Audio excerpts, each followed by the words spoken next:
At the time of this recording, I'm 44 years old.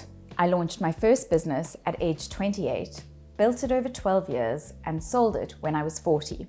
If I could go back and give my 28-year-old self some advice on how to build a better, stronger business faster, here's what I'd say. I made my first big mistake on the day I founded the business. I gave away equity, and 2 years later, I had to buy it back, and it cost me a lot. So many founders give away equity at the start because starting a business is lonely and it feels safer to do it with partners. But while it's very easy to make someone a shareholder in your business in the beginning, when there's no value, it's much harder to get your equity back once you've created some value in that business. It's a complicated, expensive, and time-consuming process, and it distracts you from building the business. So don't give away equity lightly. Make sure you are crystal clear on what the other person is bringing to the table. When I first started, I made most of my decisions reactively, and it took me a couple of years to learn that that meant I had very little control over how my business was performing, and I was always extremely busy with heaps of priorities. But then I had a really shocking month where we felt like we were busier than ever, but we were also loss-making. That was the wake-up call I needed. I learned that to be successful, you need to run your business off data. That means a monthly dashboard showing the key metrics. They must be at least monthly, but some of them should be in real time. And these key metrics should easily enable you to work out where you should be focusing your attention. At a minimum, the metrics you should track are cash in the bank, income or revenue, costs of goods sold, your costs per category, your net profit, leads generated, and sales closed. The leads generated should be tracked by source, and the sales closed should be tracked according to the number of sales and the value of each sale. It took me 3 years to learn this next lesson. You can have the best accounting software in the world, Xero, but if you don't have the correct data in your system, it is utterly pointless. I mentioned earlier that early in my business, we had the busiest month ever, but we made a loss. Well, that actually wasn't true. We had the busiest month ever, we messed up our invoicing, and we reported a loss. When we fixed our data and put all our invoices and expenses in the correct month, we were able to see that we had actually been profitable. Now, I'm going to say the B word, so don't you dare stop watching when I say it. Bookkeeping is often ignored in the early stages because it doesn't feel urgent. But in reality, bookkeeping is as important as accounting, and it has to be done in real time. Do not let your expenses pile up to be inputted into your software at the end of the month. When anyone in the business spends any money, the receipt needs to be logged in your accounting software immediately, in the right category, and reconciled with the bank account. Sales and sales invoices need to be raised in the correct category on the correct day, so that when you log into your accounting software, it gives you an up-to-date, real-time picture of what has been spent and what has come into the business. When your company is small, you don't need a bookkeeper. You just need good habits. I used to wait for my accountants to give me my numbers at the end of the month. And he would take 3 weeks to do this. So by the time I knew how we'd done last month, this month was almost over. It was way too late to act on the information. Small businesses often wait too long for basic financial information. But that's crazy because for most small businesses, management accounts are not complicated to produce, especially if you've done your bookkeeping properly. Your management accounts, which are your numbers that tell you how your business is doing financially, shouldn't take more than a few hours to complete each month. You should have last month's accounts within 3 days of the month closing. If your accountant can't accommodate this, you absolutely have the wrong accountant, especially if your bookkeeping is up to date. It's a tiny job to turn well-structured financial data into management accounts. especially if you're using a good accounting software like Xero. The first employee I ever fired was such a nice guy, and I was really rooting for him, but he just couldn't do the job, and I let this go on for months, hoping that things would improve. But things didn't improve. In fact, they got worse. He knew he wasn't performing, and that made him very, very stressed, which made his performance even worse. I cried after I fired him, but I could have saved us both so much pain by doing it sooner. Many business owners keep underperforming staff for too long because it feels uncomfortable to take action.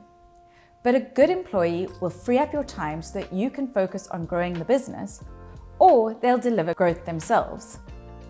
If an employee is not doing either of these things, they are the wrong employee, and you need to remove them quickly. That guy, the first one I fired, ended up moving on to a job that was better for him, and he has been very successful. Sales is scary. Most of us don't want to be salespeople, and I was the same. I hired salespeople in the beginning. I appointed consultants, and I even tried out lead gen and sales companies. None of it worked at the start. It was only when I took on the responsibility for sales that sales started happening. The first leads are the hardest to generate. The first sales are the hardest to close. And you, the founder, are the only person who can do sales and marketing properly at the start. It's best to educate yourself on marketing and lead gen, try different approaches, and listen carefully to the feedback you get from the market. I've done a post on my Substack outlining the AI-powered sales strategy that any small business should be using. It's in the description. I had one client that got all their leads from PR. They just needed one article in a weekend paper every few months, and they would get enough leads to crash their website and see them through the next 6 months. I spent ages searching for my single lead source, and it took me such a long time to realize that for most businesses, there is no such thing. That client was the exception. There's almost never a single lead tap that you can just turn on and bask in the leads. Leads instead come from multiple sources, and no single channel will carry you. Usually, every channel is actually a little bit disappointing on its own, but when you add all the different channels together, you generate good lead volume.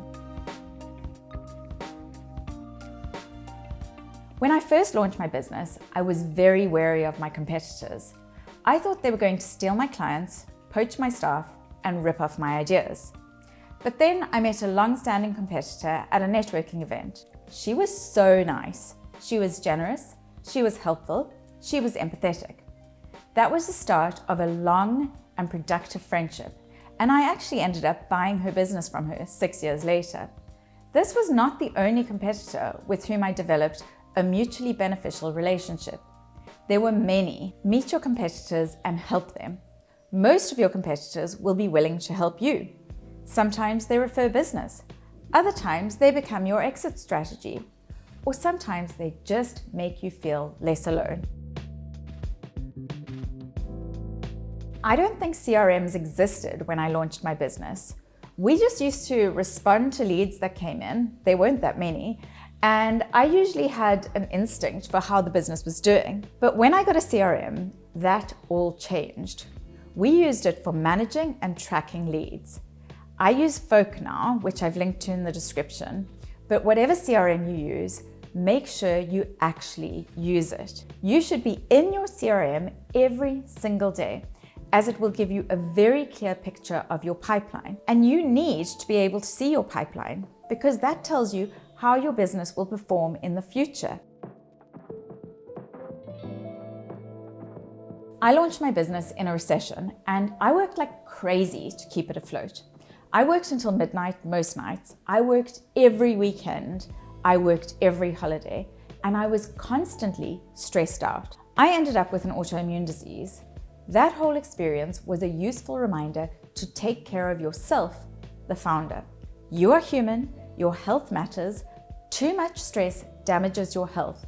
That's not good for you, and it's bad for your business. 3 years into running the business, we lost 8 pitches in a row. And I realized something needed to change.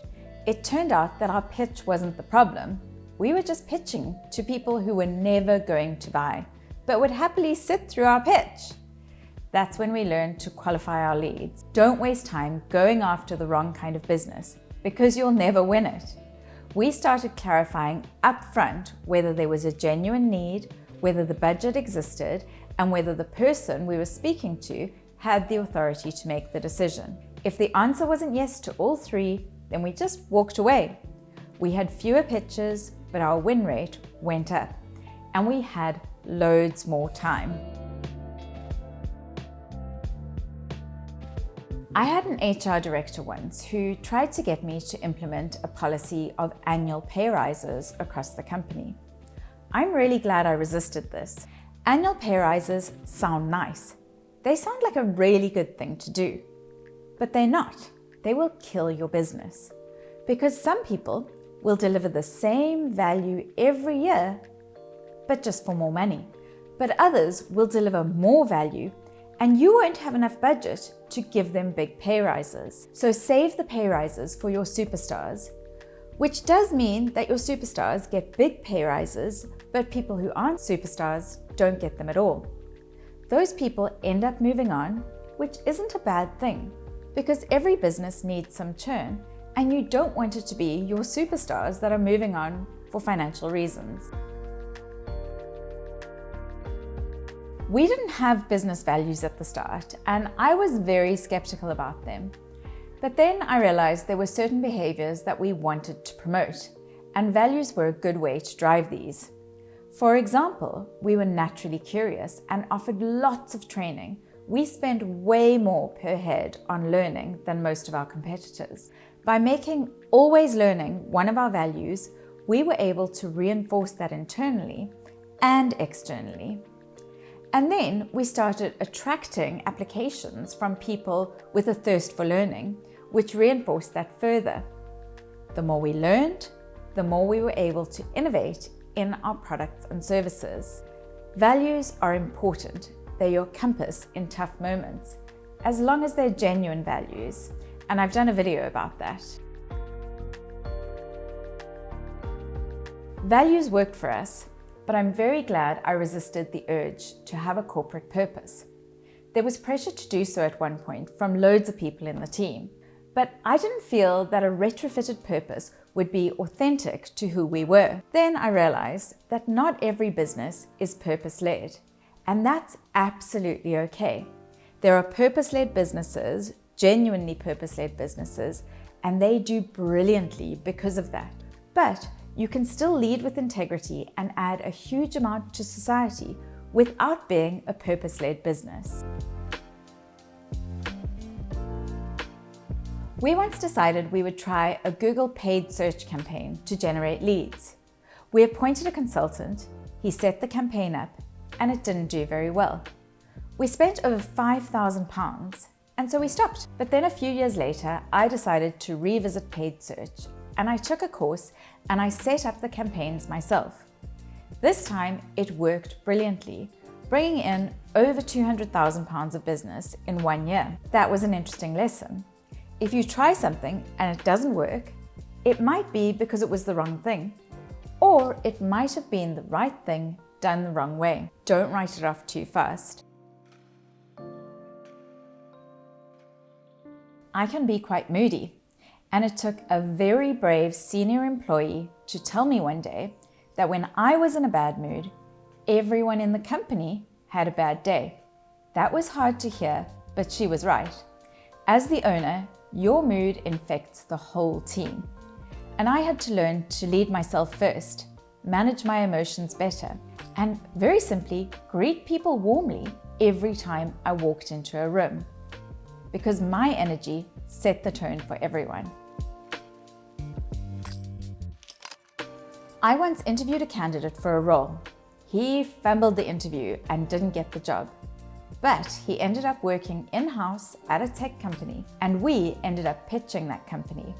We didn't win the pitch, but it was an important reminder that an interview has two purposes: to evaluate the candidate and to give the candidate a good impression of you and the business, even if you never want to see them again. Everyone's a potential future customer. For the first few years, I ran my business in survival mode. It was only when a broker approached me on behalf of a competitor who was looking to buy a business that I realized that I hadn't built something that anyone would want to buy. I was actually quite embarrassed. I learned that I needed to change that, and so I started building my business ready to sell. That meant putting systems and processes in place, measuring very important metrics, building the brand profile, and training up a management team. I knew I wanted to sell the business eventually, so this was all worth doing. But there were other, perhaps even more valuable benefits of building with an exit in mind. All of those systems and processes meant that the company grew every year by at least 15%, often much more.